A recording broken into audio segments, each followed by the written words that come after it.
Good Samaritan కార్యక్రమానికి స్వాగతం. అభయజ్యోతి మానసిక కేంద్రంలో దివ్యాంగులకు వారి యొక్క భవిష్యత్తు కోసం ఇంకా ఎలాంటి ప్రణాళికలు చేస్తున్నారు వారిని అడిగి తెలుసుకుందాం.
అభయజ్యోతి దివ్యాంగుల పాఠశాలలో ఇంకా ఎలాంటి వారికి మీ ద్వారా వారి జీవితంలో మీరు వెలుగు నింపుతున్నారు కాస్త వివరిస్తారా?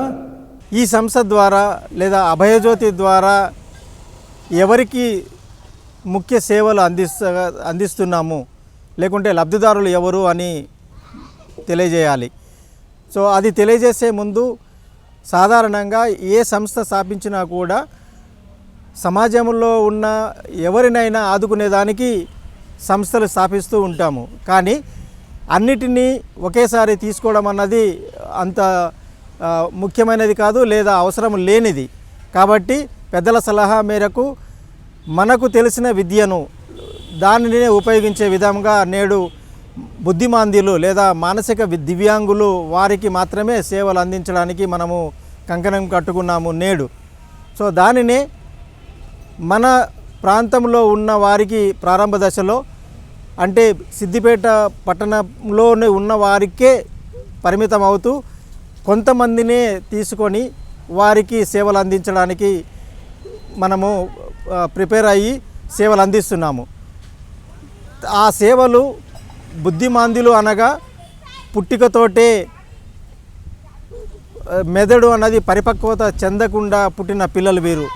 సో వారికి ఎన్నో కారణాలు, ఆ కారణాలు అది తల్లి తండ్రి లేదా వంశము అన్నది తారతమ్యాలు లేకుండా పుట్టి మనతో ఉన్న విద్యార్థులు వీరు. కాబట్టి మనకు తెలిసిన విధంగా వారిని వారి సొంత పనులు లేదా వారు స్వతహాగా కొంతవరకైనా, పూర్తిగా అని ఎవరు చెప్పకూడదు, స్వతహాగా అయినా వారు పనులు వారు చేసుకొని జీవించేదానికి మనము తోడ్పాటు అందించగలగాలి.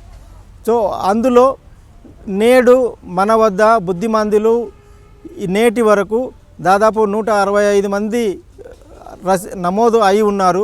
అందులో నేడు 50 మంది వరకు మన విద్యాశాలకు లేదా మనో వికాస కేంద్రానికి వచ్చి మనము అందించే సేవలను వారు లబ్ధి పొందుతున్నారు. వాటిని మనము ఏ విధంగా ఇస్తున్నామంటే వారి దశను, వారిలో ఉన్న పరిపక్వతను మనము 3 నుంచి 6 నెలల వరకు అంచనా వేసి దాని తర్వాత వాళ్ళ అవసరాలను మనము తెలుసుకోగలుగుతున్నాము.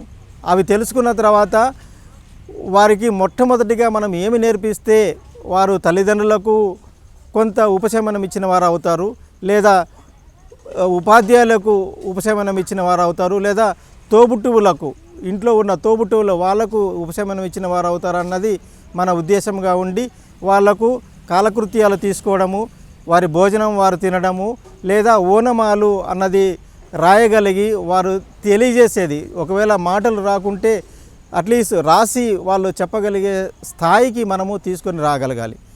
వాటితో పాటు ఇంకా కొంచెం జ్ఞానాన్ని పెంపొందే దశగా మనము ప్రయత్నం చేస్తున్నాము. దాన్నే సెకండరీ ఎడ్యుకేషన్ అంటాము. సో ఆ సెకండరీ ఎడ్యుకేషన్లో ఇంకా కొంచెము మనము దానిని ప్రోత్సహించి సెకండరీ తర్వాత ప్రీ వొకేషనల్ అనే వ్యవస్థ ఉన్నది. అంటే వారిని ఏదో ఒక వృత్తిలోకి వారికి పరిచయం చేయడం అన్నది ఈ వ్యవస్థ యొక్క ముఖ్య ఉద్దేశము. అంటే ఆ విద్యార్థి యొక్క సామర్థ్యాలను మనము తెలుసుకోవాలి, వారి తల్లిదండ్రుల సామర్థ్యం తెలుసుకోవాలి, వాళ్ళ తల్లిదండ్రుల యొక్క పూర్వాపరాలు తెలుసుకోవాలి, వారి యొక్క సామాజిక పూర్వాపరాలు మనం తెలుసుకోవాలి. వీటన్నిటిని అంచనా వేసి వారికి ఏ విద్యను ఇస్తే రేపు ఒక జీవనోపాధి అనేది పొందగలిగే అవకాశాలు ఉంటాయో వారిని మాత్రమే ఆ ప్రీ వొకేషనల్లో మనము వారికి శిక్షణ ఇస్తాము. దాని తర్వాత 18 సంవత్సరాలు నిండిన వారిని లేదా మానసిక వయస్సు అన్నది పరిపక్వత దశకు వచ్చినప్పుడు మాత్రమే వొకేషనల్ విద్య అనేది వారికి అందించడం జరుగుతుంది. సో వొకేషనల్ అంటే వృత్తి పనులు. ఆ వృత్తి పనులు మునుపటి కాలంలో అగరబత్తీలు, ఫెనాయిలు, సర్ఫ్ పౌడరు, లేకుంటే క్యాండిల్స్ లాంటివి చేసి మార్కెట్లోకి వెళ్ళి ఇచ్చి ఆ వచ్చిన దాని పారితోషికాన్ని వీళ్ళకు కూడా అందించేవారు. అది ఒక జీవనోపాధిగా ఉండేది. కానీ నేడు ఆ వస్తువులో తయారీకి అయ్యే ఖర్చు లేదా మార్కెటింగు వ్యవస్థ మనకు అందుబాటులో దూరంగా ఉన్నది కాబట్టి అభయజ్యోతి ఎన్నుకున్నది కంప్యూటర్ విద్య. ఆ కంప్యూటర్ విద్యని మనము సంతృప్తికరంగా సమాజము మెచ్చుకునే విధంగా మనము ఆ స్థాయికి ఈరోజు చేరుకున్నాము. అందులో చాలామందికి మనము శిక్షణ కూడా ఇచ్చాము, తల్లిదండ్రులకు శిక్షణ ఇస్తున్నాము. అదే మాదిరిగా నేడు 7 మంది విద్యార్థులకు వారి జీవనోపాధిగా కూడా గౌరవ శ్రీ తన్నీరు హరీశ్రావు గారి చేతుల మీదుగా మనము వారికి అందజేయడం కూడా జరిగింది. అంటే ఒక విద్యార్థి అభయజ్యోతిలో చేరిన తర్వాత అమ్మాయిని అంచనా వేసి వారికి శిక్షణ ఇచ్చి ప్రీ వొకేషనల్ దాటిన తర్వాత వొకేషనల్ విద్యలో వారికి ఒక శిక్షణ ఇచ్చి వాడంతటగా వాడు సంపాదించే స్థాయికి తీసుకొని వచ్చామంటే అది ఇక్కడ ఉన్న వ్యవస్థాపకులు వారి కృషి కాదు, దీనికి సహకరించిన ప్రతి ఒక్కరిది పాత్ర ఉంది. సో అలాంటి పాత్రలు ఇంకా ఎంతో చేయాలి. ఇంకా విద్యార్థులు ఎంతోమంది మన చుట్టూ గ్రామాలలో ఉన్నారు. వారందరికీ కూడా మనము ఇచ్చేదానికి కావాలంటే అందరి సహకారము అవసరము, అందరి సలహాలు అవసరము. నేడు సిద్దిపేట ప్రాంతంలోని టౌను లేకుంటే పట్టణ ప్రాంతమే కాకుండా ఈ చుట్టుపక్కల ఉన్న 10-15 గ్రామాల విద్యార్థులు కూడా తమంట తాముగా ఇక్కడికి వచ్చి శిక్షణ తీసుకొని తిరిగి రాత్రికి వాళ్ళ ఇంటికి చేరుకుంటున్నారు. సో అది కూడా ఒక సంతృప్తికరమైన అచీవ్మెంట్గా మేము భావిస్తున్నాము. అది ఇక్కడ ఉన్న విద్యార్థుల తల్లిదండ్రులు అలాగే ఉపాధ్యాయుల యొక్క కృషి కూడా దీంట్లో ఎంతో గొప్పది. సో మీరందరూ కలిసి చేస్తున్న ఒక చిన్న సమాజానికి మేలు చేసే ఒక ప్రయత్నంలో ఈ అభయజ్యోతి ఉన్నది. అభయజ్యోతిని ఇంకా బాగుపరచాలని, ఇంకా మెరుగుపరచాలని కోరుకుంటున్నాను.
यहाँ पर जो है मेरा बच्चा भी पढ़ता है जो कि माजूर है, और इस स्कूल के अंदर, इस इदारे के अंदर मैंने 10 सालों में ये देखा है कि यहाँ पर जो है मज़हब, मिल्लत, कास्ट इसका ख्याल नहीं रखा जाता, बल्कि माजूर हैं उनकी खिदमत करना, माजूर हैं उन्हें जो है संवारना, माजूर हैं उन्हें जो है अच्छा इंसान बनाना, बस इसी के ऊपर पूरी कोशिश होती है। मज़हब नहीं देखा जाता। यहाँ पर जो है मुस्लिम भी है, हिंदू भी है और सिख वगैरह के बच्चे भी हैं। जो कि अल्हम्दुलिल्लाह बेहतरीन तरीके से तरबियत पाते हैं, जो हम अपने घर में तरबियत नहीं दे सकते, क्योंकि बच्चों को संवारना, संभालना, उन्हें सिखाना ये एक उस्ताद ही का काम होता है।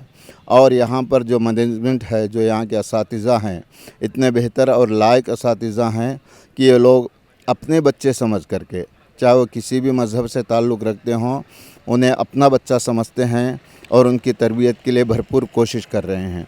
और ये आज से नहीं, तकरीबन 50 साल से ये इदारा कायम है और यहाँ पर जो है कई एक बच्चे संवर चुके हैं और अपनी ज़िंदगी बना रहे हैं। నా పేరు సుప్రియాదేవి. నేను ఇక్కడ సిద్దిపేట గవర్నమెంట్ నర్సింగ్ కాలేజీలో లెక్చరర్గా చేస్తున్నాను. నా కూతురు లెవినిక, తను 6 ఇయర్స్ ఇప్పుడు. తనకి కొంచెము మైల్డ్ ఆటిజము, హైపర్ యాక్టివిటీ డిజార్డర్ తోటి ఉంది. తనని నేను ఇక్కడ సిద్దిపేటలోని అభయజ్యోతి మనోవికాస కేంద్రంలో పోయిన సంవత్సరము ఫిబ్రవరిలో జాయిన్ చేశాను. సో జాయిన్ చేసినప్పటి నుంచి ఇప్పటివరకు తనలో చాలా ఇంప్రూవ్మెంట్ ఉంది. చెప్పలేను ఆ ఇంప్రూవ్మెంట్, చాలా అంటే చాలా. తనిప్పుడు తనని చూస్తే ఎవరైనా నార్మల్ బేబీ అంటారు.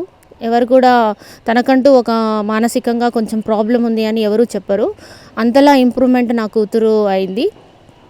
అండ్ ఈ సొసైటీ కూడా చాలా, ఇందులో పనిచేసే టీచర్స్ కానీ అండ్ ప్రిన్సిపాల్ కానీ ఫౌండర్ కానీ అందరు కూడా చాలా ఇంట్రెస్ట్తో వర్క్ చేస్తారు. అండ్ ఎవ్రీ స్టూడెంట్ మీద కూడా చాలా మంచి అవగాహన ఉంది వాళ్ళకి. ఈ యొక్క సేవ అనేది చాలా ఫ్రీగా చేస్తుంది. ఒక అర్బన్ ఏరియాలో ఇంత ఫ్రీగా ఒక సొసైటీ ఉందంటే నమ్మలేరు మీరు కూడా. అండ్ పిల్లలు కూడా మైల్డ్గా కానీ సివియర్గా కానీ అన్ని రకాలుగా మెంటల్గా రిటార్డేషన్ ఉన్న పిల్లలు ఉంటారు. అందరికీ కూడా వాళ్ళు భోజన సహాయము, చదువు సహాయము మొత్తం ఫ్రీగా చేస్తున్నారు. ఈ యొక్క అభయజ్యోతికి నేను జీవితంలో నేను మర్చిపోలేను. నా కూతురికి ఒక జీవితాన్ని ఇస్తుంది ఇది. అందుకు నేను చాలా సంతోషంగా ఉన్నానండి. శ్రీ దాసరిపల్లి జోజి గారు మనతో పంచుకునే మరిన్ని అంశాలకు ముందుగా గుడ్ సమరిటన్ కార్యక్రమంలో ఇప్పుడు ఒక చిన్న విరామం తీసుకుందాం.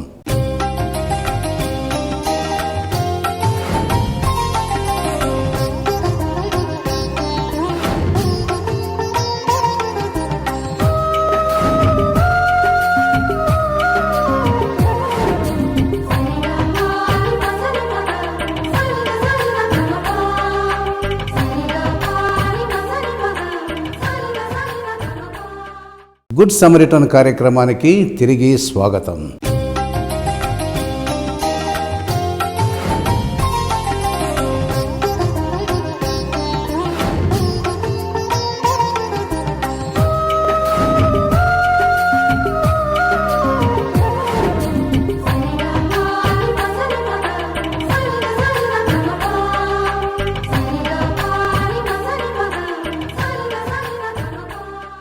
మీరు చేస్తున్న ఈ సేవలకు ప్రభుత్వ పరంగా కానీ ఇంకా ఇతర సంస్థల వారు ఏవైనా ప్రోత్సాహ అవార్డులు మీకు ప్రదానం చేశారా? అవార్డులు లేదా రివార్డ్స్ అన్నది ఒక మనిషికి అది కూడా ఒక మెట్టే. తను చేస్తున్న సేవలకు గుర్తించి ఇస్తున్నారని భావించాలి. కానీ దానిలో గూఢార్థం కూడా ఆలోచించాలి. ఎందుకంటే ఒక అవార్డు ఇచ్చారంటే ఇంకా రెట్టింపు, మీరు చేస్తున్న సేవలని రెట్టించుకోవాలి, పెంచాలి. అది అంత సులువైనది కాదు. కానీ అవే ధ్యేయంగా కాకుండా సమాజానికి తనవంతుగా సేవ చేస్తూ ఉంటే ఆ అవార్డ్స్ అన్నది, పురస్కారాలు లేకుంటే ప్రోత్సాహాలు అన్నటివి అవంతటా అవే వస్తాయని నమ్మేవాడిని నేను. సో చిన్ననాటి నుంచి కూడా ఆటల పోటీలలో ఎన్నో ప్రోత్సాహాలు, ప్రశంసా పత్రాలు అందుకున్న వాడిని. ఎన్సీసీలో కూడా, నేవల్ బేస్ ఎన్సీసీలో కూడా షూటింగ్లో అలాంటి ప్రోత్సాహము నేను తీసుకున్నవాడిని. బాల్య దశలోనే అంత వచ్చినప్పుడు పరిపక్వత వచ్చిన ఈ వయస్సు లేకుంటే ఈ సేవా సంవత్సరాలు 15-20 సంవత్సరాల సేవా సంవత్సరాలలో కూడా తప్పకుండా ఒక మనిషికి ఆశ ఉంటుంది. ఆశే ధ్యేయంగా ఉండకుండా సేవను కొనసాగించాలనేది నా భావన. ఆ భావనకు అనుగుణంగానే మొట్టమొదటిగా నాకు ఈ సేవ ప్రారంభించిన తర్వాత 2012లో Lions Club of Golden Jubilee Hyderabad వారు ఉపాధ్యాయ దినోత్సవం నాడు సికింద్రాబాద్లోని పారడైజ్ సర్కిల్ దగ్గర లయన్స్ భవన్లో వారు ఇచ్చిన మొదటి పురస్కారం నాకు ఉత్తమ ఉపాధ్యాయుడిగా, అది కూడా ప్రత్యేక శిక్షకుడిగా. దానిని నేను గ్రామీణ ప్రాంతం నుండి సిద్దిపేట ప్రాంతానికి పట్టణ ప్రాంతానికి వచ్చినప్పుడు 14లో తిరిగి సిద్దిపేట క్లబ్ వారు నాకు అలాంటి పురస్కారమే మళ్ళీ ఒకసారి నన్ను ఆ పురస్కారంతో గౌరవించారు. అంటే నేను నాడు చేసిన సేవల కంటే నేడు ఇంకా చేయాలనేది నాలో కోరిక, ఒక పట్టుదల అనేది ఇంకా ఎక్కువ అయింది. అది ఒక మెట్టు అయితే, నేను ముందు జీవితంలో ఎవరితో ఎక్కువసేపు లేదా ఎక్కువ సమయాన్ని మాటలలో గడిపేవాడిని కాదు. కానీ ఈ సేవకు వచ్చిన తర్వాత నాలో ఉన్న భావాలను ఎదుటి వారికి చెప్పితేనే నా అవసరాలు తీరుతాయని నిర్ధారించుకున్న తర్వాత నాకు తోచింది ఎదుటివారికి చెప్పడం అన్నది భావించాను. నాడు ఒక ప్రముఖ పోటీలో where there is a line there is a need అన్న అంశాన్ని తీసుకొని 1 నిమిషము 2 నిమిషాలు మాట్లాడమన్నారు. నాడు నేను చెప్పిన అంశానికి ప్రథమ బహుమతి వచ్చి జిల్లా స్థాయికి నన్ను చేర్చింది. అంటే ఒక లయన్స్ క్లబ్ వ్యవస్థ నుండి సహాయం పొందిన వ్యక్తి తిరిగి లయన్స్ క్లబ్ వారికే సేవలు చేస్తున్నందుకు నాకు ఈ అవార్డు వచ్చిందని నేను భావించాను ఆనాడు. సో నాటి నుండి తిరుగు చూడడం అన్నది లేదు. ఎక్కడికి వెళ్ళినా ఒక ప్రశంసా రూపంగా పత్రము కానీ లేకుంటే గౌరవము కానీ సన్మానాలు కానీ నేను తీసుకుంటూ వస్తున్నాను. అందులో భాగంగానే 24 సంవత్సరాలు కార్గిల్ యుద్ధము జరిగి విజయ్ దివస్ జరుపుకుంటూ ఉన్నాము. గత సంవత్సరం జూలై 26వ తేదీ జరుపుకున్నాము. అనుకోకుండా ఆనాడు నాకు అందించిన సమాచారం వలన 24వ వార్షికోత్సవానికి నాకు అవకాశం వచ్చింది విజయ్ దివస్కి హాజరు కావడానికి. అది ఒక పెద్ద వరంగా భావిస్తున్నాను. అలాగే ఇంకా ఈ కార్గిల్తో పాటు ఇంకా మిగతా అంశాలు కూడా ముడిపడి ఉన్నాయి. సో అది ఆ పురస్కారము ఈ పురస్కారం వచ్చింది. కానీ ఇంకా సేవ చేయాలి, ఇంకా ఎక్కువ మందికి సేవ చేయాలన్న ఒక మనసులో బలమైన కోరిక నిండుతూ వచ్చింది. దాని ఫలమే నేడు ప్రారంభ దశలో 5-10 మంది ఉన్న విద్యార్థులు నేడు 50 మందికి చేరుకున్నారు. 5-6 మందికి ఆటో వారికే మేము ఒక చేయుతను ఇవ్వగలుగుతున్నాము, ఉపాధి ఇవ్వగలుగుతున్నాము అభయజ్యోతి ద్వారా. అదేవిధంగా 1-2 శిక్షకులుగా ఉన్నవారు నేడు 9 మంది శిక్షకులకు ఒక అభయజ్యోతి ద్వారా వస్తుంది. అలాగే తల్లిదండ్రులు వారి పిల్లలను ఈ కేంద్రంలో ఉంచడం వలన వారి నిత్య వ్యాపారం కావచ్చు, ఉద్యోగాలకు వారు వెళ్ళడానికి అవకాశం ఇచ్చింది ఈ అభయజ్యోతి. అదేవిధంగా ఇంకా ఎంతోమంది ఈ విధమైన సదుపాయాలని పొందుతున్నారు. అంటే అభయజ్యోతికి ఒక ప్రశంసా పత్రం వచ్చింది. అది కేవలం నాకు జోజీ అనే పేరుకు కాదు, అది అభయజ్యోతికి వచ్చిన ఒక ప్రశంసా పత్రంగా భావిస్తున్నాను. ఈ అభయజ్యోతిని అందరం కలిసి ఇంకా సేవలు చేయాలని, అలాగే ఇంకా ఎన్నో పురస్కారాలు కూడా ఇదే స్థాయి కంటే ఇంకా మించిన స్థాయిలో తీసుకొని 10 మందికి స్ఫూర్తిదాయకంగా ఉందామని కోరుతూ నాకు ఇచ్చిన ఈ అవకాశానికి అభయజ్యోతి కేంద్రానికి ఎన్నో ప్రశంసలు, పురస్కారాలు వచ్చాయి. అది నా వ్యక్తిగతం కాదు. కానీ అందులో మరపురానిది ఇంకొక పురస్కారము, సన్మానము. అది 2022 ఆగస్టు 15వ తేదీన జీ తెలుగు వారు తయారు చేసిన ఆజాదీకి అమృత్ మహోత్సవ్లో మాజీ సైనికులకు సన్మానం చేయడం. ఆ సన్మానంలో అదృష్టం కలిసి వస్తే దేవుడు అన్నీ ఇస్తాడు అని అంటారు. అలాగే అదే సందర్భంలో పి శైలజమ్మ గారు నా పాదాలకు నమస్కారం పెట్టి నాకు సన్మానం చేశారు వారు. సో ఆ సన్నివేశాన్ని తెలుసుకుంటే నాకు ఒక జీవిత సాఫల్యంగా నేను భావిస్తున్నాను. ఇలాంటివన్నీ కలిసి నాకు ఇంకా సేవ చేయడానికి మంచి అవకాశాలు నాకు ఉన్నాయి, వచ్చాయి, అవి చేస్తూ ఉన్నాను. సో ఇలాగే ఇంకా ఇతరులతో వ్యక్తిగతంగా కానీ సంస్థల రూపంగా కానీ అందరితో కలిసి సేవ చేసేదానికి నాకు అవకాశం కావాలని నేను నాకు ఈ జన్మనిచ్చిన ఆ దైవానికి, నాకు శారీరకంగా జన్మ ఇచ్చిన నా తల్లిదండ్రులకు, నా కుటుంబ సభ్యులకు, అలాగే ఈనాడు నాతో ఉన్న సిబ్బంది, నా కుమారుడు, నా సతీమణి కుమార్తె, ఇతరులందరికీ కూడా సదా రుణపడి ఉంటాను. ఆ సేవలు కొనసాగిస్తాను చివరి శ్వాస వరకు.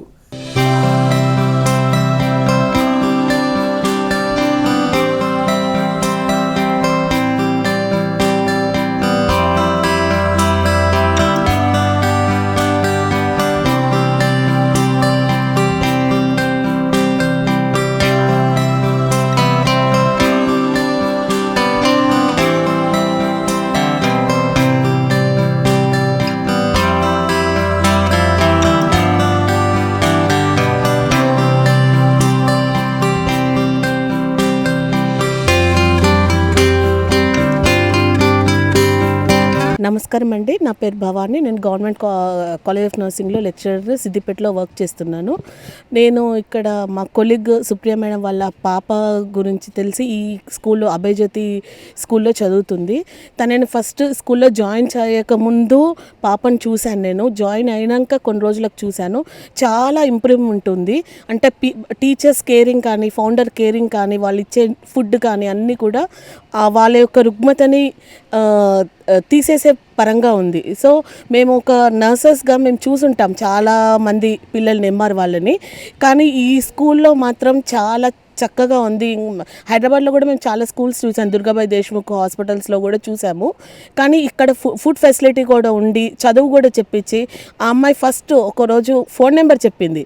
అప్పుడు తన తల్లి కన్నా నాకు కూడా కళ్ళలో నీళ్ళు వచ్చాయి. అంటే అంత ఎంఆర్గా ఉండి, అమ్మాయి మైల్డ్ ఎంఆర్గా ఉండి తను ఏది కూడా వినకపోయేది.